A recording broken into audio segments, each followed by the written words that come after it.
For me, laser has always been linked with electronic music.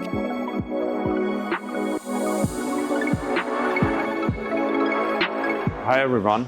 Stay tuned. In a few seconds you can watch an exclusive interview with Jean-Michel Jarre.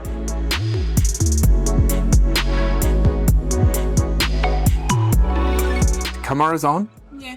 My hairs are fine? Yeah? Yes. Yeah. Yes, perfect. Yeah, perfect, right? Perfect.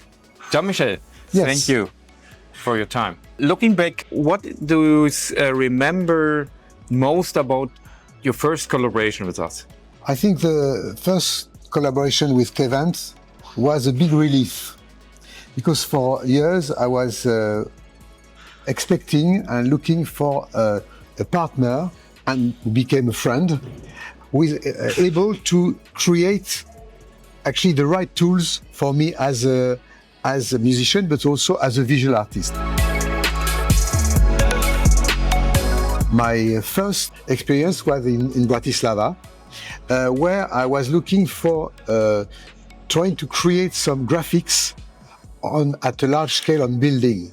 And I said, but you know, in these days, in the 21st century, we should maybe find somebody in the world able to transmit what I have in mind in terms of graphics and animation.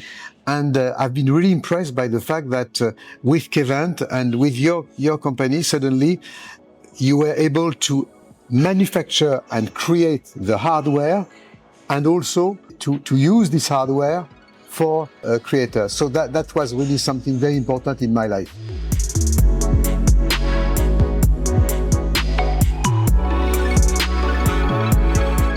How was technology changed live performance since the days of your first synthesizers? Actually, when I got my first synthesizer, I said, okay, it's not very sexy to stay behind a synthesizer or a laptop for 2 hours on stage. I was very interested in those days, and still, but in those days, by opera as an art form, where back in time, musicians were working with stage designer, scenographs, painter, carpenters to build an whole scenography around the music they were doing to tell a story in a different way. And then I got the idea to use the tools of my generation, video, big slides projecting on architecture, lights, and what would become a laser vocabulary.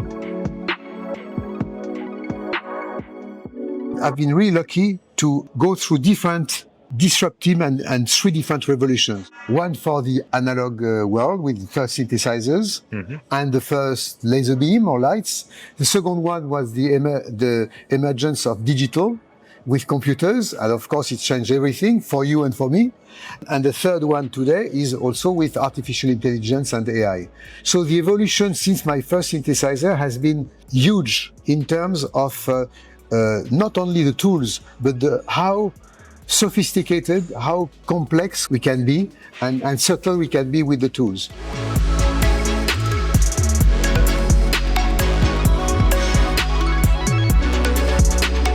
You mentioned AI. So I basically, if I would learn a little bit more and go more in detail with that, I could also create music.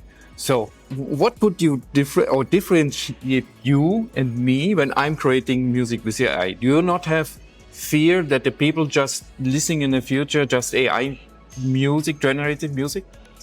Okay, it's a very interesting point. Human beings are always afraid of innovation. At the beginning of photography, painters were signing petitions saying photography is going to kill painting, is the end of paintings. Because on one click, you can create what a painter would make weeks or months to do. Yeah.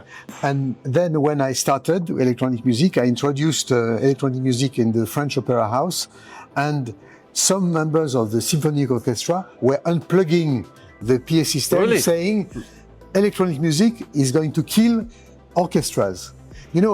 Every generation are afraid of what could happen next.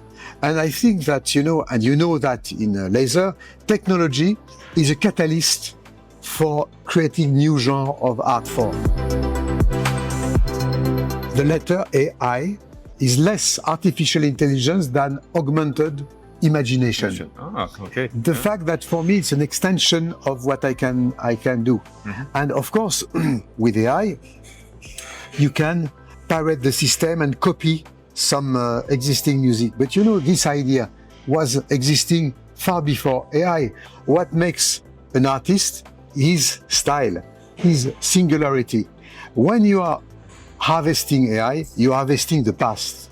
What makes an artist is to use the past to create something unique, which is himself or herself. Okay. So this is the reason why AI can be a problem for some jobs in the future, but for artists, it's another tool, and a tool which is an opportunity to expand our imagination. So it's not depending on the tool, it's depending on yourself. So with AI, it's the same.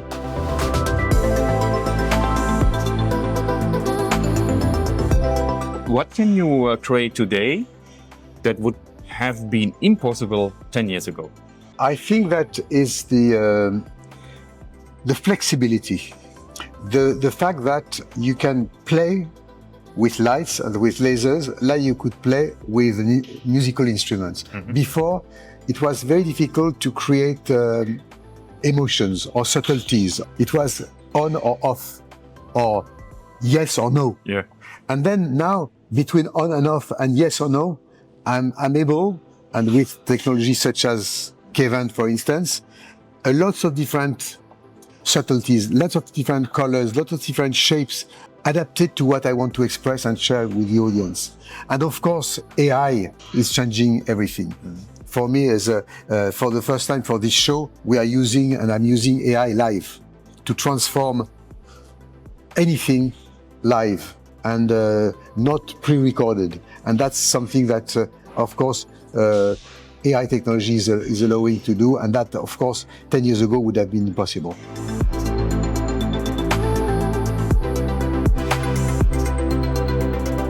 The next question, Jean-Michel, do you have the same approach when you started with electronic music as you have now? I think yes. I think, what drives me and what I think drives any kind of artist is the idea of curiosity. I'm as curious as I was when I was a teenager. I'm talking about AI. For me, when I discovered AI, it's like when I discovered my first synthesizer.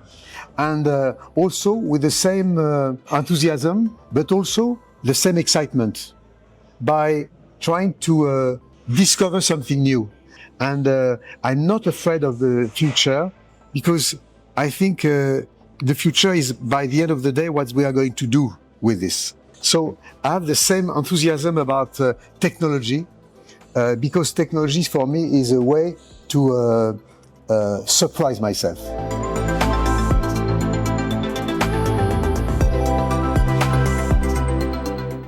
What will make the tour, which will start in a few days, so exciting? Actually, the 2026 tour is a continuation of what we started last year. This new tour is for me different on every aspect. First of all, the musical point of view, I worked a lot on the sound with the sound engineers on how to express my music in a better way and optimizing the technique. On the visual point of view, is to try to create a better connection between video, lights and lasers.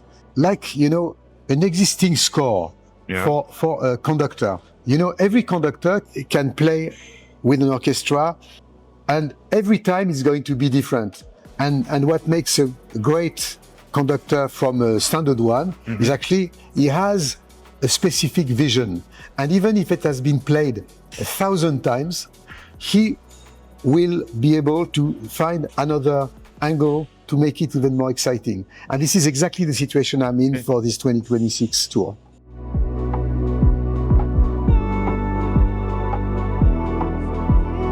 Is there still a dream, a project or vision that you would like to bring life in the future? It's actually, I think there is nothing new in the life of an artist. Why I'm saying this is because you take the Beatles, you take Pink Floyd, you take Tarantino, you take Kubrick. They're all doing the same album or the same movie, it's what you call style, because you instantly recognize the sound of Pink Floyd or a movie of Tarantino. And what I'm saying by this, my dream is actually one day to be as close as possible of what could be my perfect project. And you know, it's like a mirage. Each time you think, I'm going to get closer of it. And then it's like a soap. And you try to get it and it's almost there. And so every project is a mixture of hope and frustration. And that's the reason why that my dream is actually to be able to continue to be as close as possible of this idea of the perfect concert or the perfect album.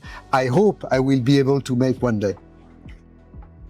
Thank you for watching the interview with Jean-Michel. If you click on the link below the video and answer the questions, you have a chance to win 2 tickets for a concert and a 10 minutes time to speak with Jean-Michel. Good luck. See you there.